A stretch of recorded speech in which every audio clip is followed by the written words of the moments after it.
ما یک زمینه موندیم که اسلام یگانه راهی که انسان نمیترسیده بنده نفس نشود. هر انسانی که در نفس اماره داده میشه و ترسانچه کرد. یکمین برنامه که امام غزالی مونده چی بوده؟ نفس پرستی.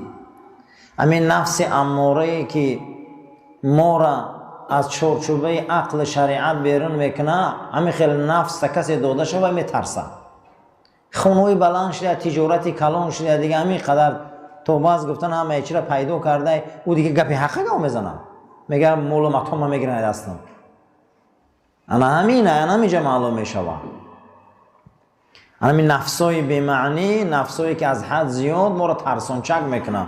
میگه وای او قدر تجارت داره، زراعت داره، او قدر کار مونده، میگه او دعوت حق میکنه بطره، میترسونده این مورا نمیکارو. دویمش اولیای ابلیس شدن، کسی که دوست ابلیس است. ابلیس دوستاشو میترسونه. انا امروز یک سلسله بحثمون آمد از وصیت نامه حضرت امام ابو حنیفه بود. ما رسیده بودیم به وصیت نامه رقم 63. و یک روایتی که درباره اخلاق و تربیت آوردگی بود از امام غزالی هم حدیث روایت کردگی بوده. حضرت ابن ماجه هم حدیث روایت کردگی بوده از رسول اکرم صلی الله علیه و سلم. راوی حدیث حضرت جابر ابن عبدالله بودیان.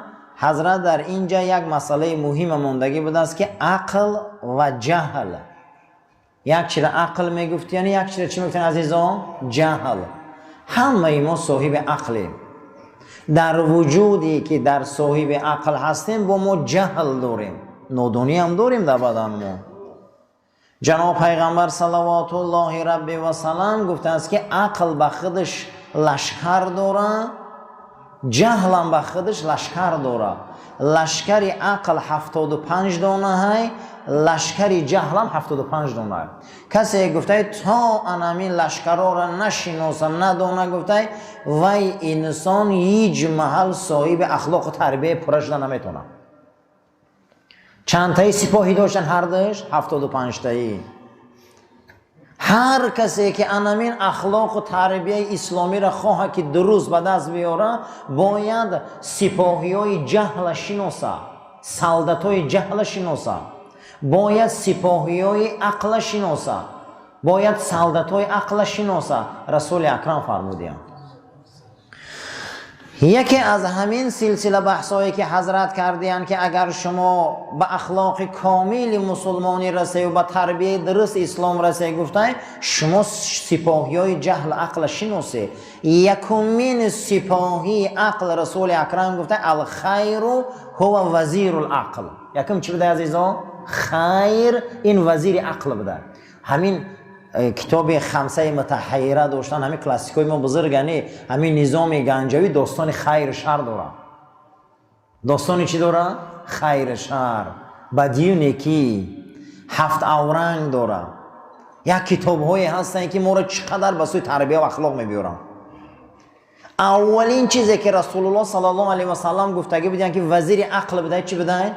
خیر، نیکی، خیر. یک دروازه هسته که در 119 جاش خدا میگه بیدک الخیر، بیدک الخیر، بیدک الخیر در قرآن. الله جل و علا شانه امت رسول اکرم صلی الله علیه و سلم امت خیر میگه. چی به این قدر ما درین خیرمو این قبدی بسیاره؟ برای که ما چشم نیکبی نداریم، برای که ما چشم نداریم که خوبی ها را بینه. این دنیا همش خوبی های. این بینا از خوبی آباد شد، این بینا از خوبی درش پر شد، این بینا از خوبی همه جاش نو شد. همه اینها از خوبی های. این جوان مردا ای خوبی به دنیا آمدیان، همه اینها از حلالی به دنیا آمدیان، همه اینها یک رحمتن. وجود اینا همش خوبی های. همین خیلی خیره که اینجا در چشم در کاره که اکنون عقل وزیر داشته باشه خیر دیده تو نه. ما در درون خیریم. همه وجود رسول الله خیره، پیغمبری خیره. خیر این وزیر عقل بوده است. این خیر فقط نیکی که طعام تهی و نان تهی یک بخش از اوه. این دنیا به خیر آباده. بیادی کل خیر در گوی من همش خیره میگم. نماز خیره، روزه خیره، دعا خیره، راستی خیره، معاملگی همسایگی خیره، همه خیره. دروازه خیر کشاده. کسی خیر داره عقلش وزیر داره. خیر یعنی درگوی او همه نیکیه. بیادی کل خیر. جناب پیغمبر صلی الله علیه و سلم امتش امتی خیره. در مقابل خیر شر میسته. یک سپاهی عقل خیر بده، یک سپاهی شر جهل شر بده. امروز بدی ها ما دو سوره داریم، هر دشم برای خیر شر. دو سوره داریم که اونها را معوذتین میگن. سوره های چی؟ معوذتین. قل اعوذ برب الناس ملک الناس اله الناس. قل اعوذ برب الفلق من شر ما خلق. سوره فلق ضررهای بیرونه، بدیهای بیرونه. من شر ما خلق. سوره ناس ضررهای درونه. ای ضررهای بیرونه و درونه باید ای خدا پناه طلب کنیم. ضررهای بیرونه قل اعوذ برب الفلق. بگو ای حبیب محمد پناه می طلبم من از پروردگار صبح. این صبح تاریک او روشن میکنه، او شب تاریک روشن میکنه، او قلب تاریک روشن میکنه، او روز سیاه سفید میکنه، او زندگی تلخی تر شیرین میکنه. از او پناه طلب کن. من شر ما خلق. از بدی هر اون چیزی که تو خلق کردی او بدی داره. من پناه میطلبم. همه چیز بدی داره در وجودش. از بدی او پناه طلب کردن در کار. همه چیز بدی داره. من شر ما خلق. مطلقی بدی را خدا خلق میکرده. بدی هم ای جانب خدا خلق شدگی ای. اما گاهی میشه که با واسطه اخلاق بد ما خودمون طبیعت زمین خدا را بد میکنیم. ای روی چی؟ اخلاق بد، تربیه بد. به ادب نه اینکه همچه خچه کرد بعد، بلکه آتش در همه آفاق زد. حضرت رومی میگه به ادب نه اینکه یک خش لعنتی کنه، کثافت با نیم دنیا را میسوزونه. یعنی که این دنیا را پناه طلب کردن در کار. ای بدیش، این بدی های بیرونه. من شر ما خلق و من شر غاسق اذا وقب. در این دل شب چقدر زهرتی ها، چقدر ترار ها، چقدر دزدی ها، چقدر آیل ویرانی ها. این دل شب میدونی چقدر جنایت ها میشه. اکثریت آدم های بزرگ در شب نابود میکنن. ما پناه میطلبیم ای سیر این شب. ما از اون زهر و قاتل و اینقدر زهرهایی که در این دنیا هست، اینقدر آفت و بلاهای طبیعی که در این دنیا هست، پروردگار ما از پناه میطلبیم. من شر النفثات فی العقد. از این جادوگرا ما میترسیم. از این رشته بازی های اینها ما میترسیم. در یک جادوی اینها هزارها و میلیون ها انسان هلاک میشوند. در یک جادوی حزب کمونیست 60 میلیون آدم جان دست داد. یک جادو بود، یک جادو. ما پیانیر میشیم، ما کمسمول میشیم، ما این میشیم، ما این میشیم. 80-90 سال عمر جادو کردن به معنی گذشت رفت. شما گمان نکنین که این جادو نیست. این دنیا جادو است. من مشکلات حاضر رنگ جادو است. یک بلای در گرفتار کردگیان، هم یک بلای ساختگیان، هیچ باور نمیکنی کدام طرف حقه. من شر النفثات فی العقد. پروردگارا از این مکارهای جادوگر، از این مکارهای جادوگر مزاج با یک بخشش از لبید ابن اعصم که پیامبر جادو کرد ما پناه میطلبیم. ما چی میطلبیم؟ پناه میطلبیم. در وجود مردم یهود آمونیزم بود، یعنی گوپرستی و یک شخص به درجه خدا بردن. یک شخص به درجه خدا بردن. این از مردم جادوگرای مصر به میراث بردن که در مردم مصر گو قدر قیمت داشت. گو چی داشت؟ قدر قیمت داشت. دویم سوره بقره نامش چیه؟ گو. گو در ویا قدر قیمت داشت. اینها در 400 سال همش نفثات فی العقد جادوگرا شدن. همون جادوگری 90% یهود با پررگی از آیین ابراهیم برو آمده بود، مگر چند دانه با درجه شدن، مزتر شدن، نال شدن، در جادوی فرعون غلام شدن. عزیزای جادوی آدم غلام میکنه، جادوی آدم رو در ازالت میبره، جادو این دنیا رو میسازن. شما یک مراتبه ببینین که میگن بیرژه، تمام همون مسانهایی که در بریتانیا امروز 6 میلیون زندگی میکنن، بیرژه دنیا رو اداره میکنن، میگه بیرژه این آینه جادوه. آینه چیه؟ جادو. همون رقم گذاری بیچاره رنگ جادوش کردن، پولش در همون رقمش در کارت میبینم میروز، همون رقمش میبینم نمیدونم با منفیت کی چرخ زده است، جادوش کردین. با همونا کم خیلی نگاه میکنه، اگر همین بگم باشه خولی هم کنه دست مایش نمیبیوه. یک جادو ساختیان، یک جادو ساختیان در دست من دادن. همین تلفن‌ها همین که سحر مون کرده که قدری پدر مادر دوست رفیق همسایه و برموندگی رو بر رو 6 دقیقه قدش میگه السلام علیکم من خبری نگاه دارم. من شر نفثات فی العقد. خدایا ای جادوگرا ما میترسیم، جادومون کردیان. این جادو را که حق حل میکنه؟ انا همون خیر البشر، خیر الانام، خیر امت، خیر رسول حضرت محمد مصطفی همو حل میکنه این جادو را، همو حل میکنه این جادو را، همو حل میکنه. میگه پناه طلب کنه، این ضررها پناه طلب کنه.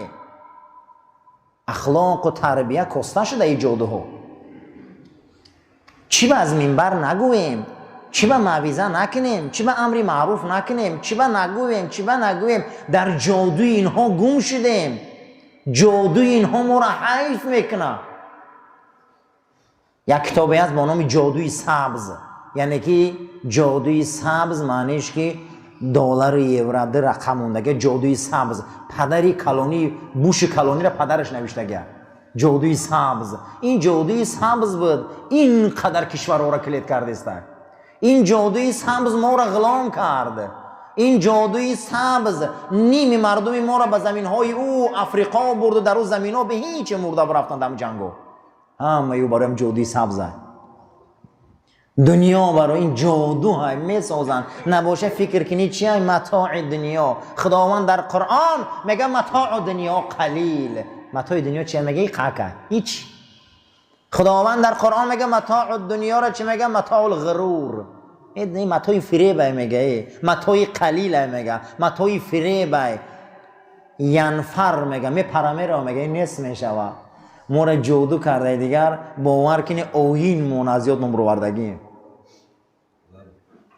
اوین منازیات برو مردیم. دین مونا، پیامبر مونا، خدا مونا همین خیلی جادو میکنن. گمان نکنی جادو در همون ریشته یا در یگان سوزن های ما را میخرونن. نه، از هم جادوی بیزب این مس ابلیس های. مسی کی های؟ مس ابلیس. ما دو نمود مس داریم، ما مس جسمی داریم و مس روحی. مس روحیش همینه که و یتخبطه الشیطان من المس.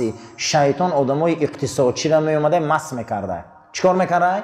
مس میکرده. چخیل مس میکرده؟ وای بانک ساخته، سرمایه را ساخته، میخواد که اکنون از پول به دنیا بیاید. اون میبیاد در همین مغز سری او با پیامکش میپرتوید. بیا اینجاش یعنی خلق ریبا گیره مردم. اینجاش این کار کن، ثروت بالا میشه، ریبا رو این خیل کن، ریبا رو آن کن. این آدمای پول قدی بازی میکنن کو اینا شب تا روز خواب نیستن. هفتهشون نبینید چه پیرشیان. اینا در جادوی پول رفتیان، جادوشون کرده گیای. اینها به درجه میشون که به درجه میروند جاش میبیا که از ایمان هم دور بشه بسیاری.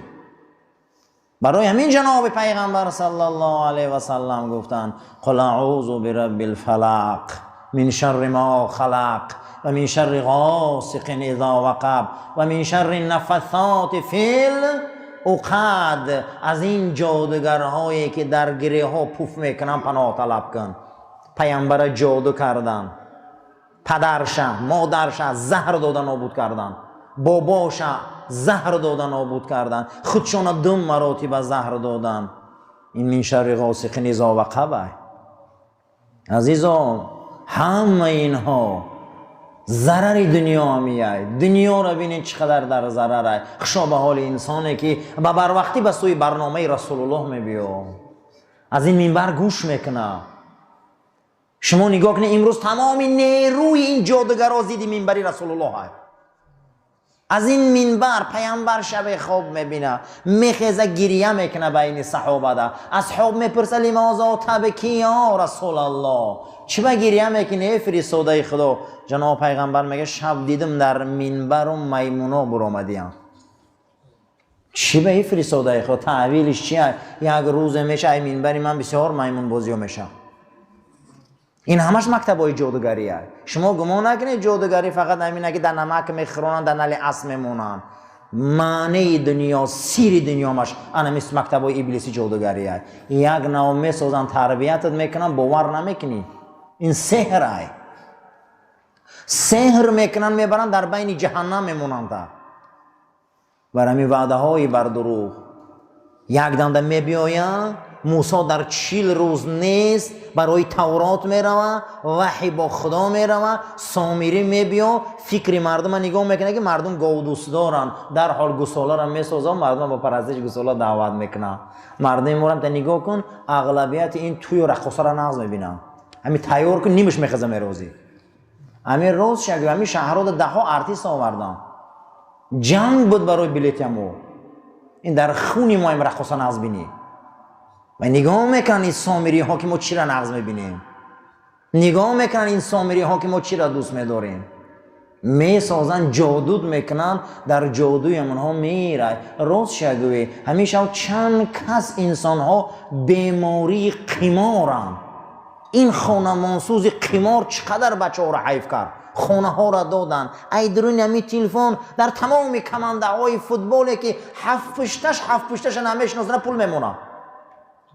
یا همین جنگا یا همین میم و اینو کسنن، اینو جادو شدگیان، اینو نمیتونن برآمدن. اینو جادو شدن. من شر نفثات فی العقد. خدایا پناه میطلبیم از این جادوگرایی که جادو میکنن. با تلفن جادو کردگن یورا. شما پرسه بسیار اینها 100,000 و 200,000 میلیون قرض شدگیان. سیره بوی نمیتیان از این مرکزای بوک میکری، از این مرکزای قمار کجا اخلاق و ضعیف شدستیان. اسلام انا همینه عزیزا. اسلام اومده که انمی ضررهای بیرونه و درونه را برای ما و شما تعلیم و تربیته. من شر نفثات فی العقد من شر حاسدین اذا حسد. خدا گیرین حسده. این دنیا از حسد کلید شد. این دنیا از حسد مردم آواره شد. این دنیا از حسد جوان مردای خوب محبس شد. هزارها جوان مرد علما از حسد نابود شد. خدا این حسد بسیار چیزی بده برادرها. حسد مکافاتش مرگه. نمره این حسود از این درد کم آدم خلاص شوه. ای بیماری رک حسود گنده. من شر حاسد اذا حسد. دو جوگی با جوگی ساز نمیگیره. باور کنی اگر این حسوده، این حسوده. با نماز اینو فریب، با نماز اینو بسیاری ما با نمازو فریفته نشویم، با حاجگی با حج فریفته نشویم. یک مرتبه بیا مسئله نفسش خدی بازی کن که تجارت زراعتش ده. حسودی او را میبینه قارون گنده ای فرعون گنده. تمام امکانیت میمونه برای تر از بین بردن. بسیار جوان مرد رو حیف کردن ای روی حسود. من شر حاسدین. خدایا از این حسود برا پناه طلب کن حبیبم، پناه طلب کن. حسود بین جناب پیغمبر میمرن از دنیا میگذارن. اسلام در یک برنامه خوب رفته است. ای حسود نگاه کن از قبیله یمامه میخیزن. مسیلمه کذاب میگه محمد مرد دینش مرد منم پیغمبرم. حسود بینن دعوای پیغمبری میکنن.